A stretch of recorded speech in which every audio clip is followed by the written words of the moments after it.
Na tunasubiri kodi mwezi mmoja. Ngoja nifunge. Sasa unafungaje?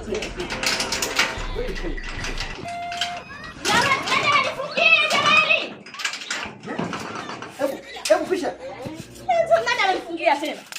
Jamani. Simesema unaishi single. Huyu nani? Sasa huyu unapomwona ni mwanamke au pacha yake na mtukufu huyu? Uone. Sasa huyu mwanamke au pacha yake? Kwa hiyo ni mwanamume.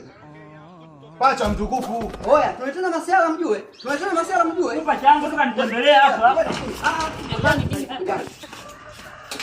Hivyo kodi yangu ama twende kwa mwenyekiti tukaangalia utaratibu mwingine. Na hii sifuri milioni 2. Mkivunja tu milioni 2. Oya, nataka kodi yangu, sitema sala oya. Sitema sala. Nataka kodi yangu. Mkivunja milioni 2. Haki ya nani?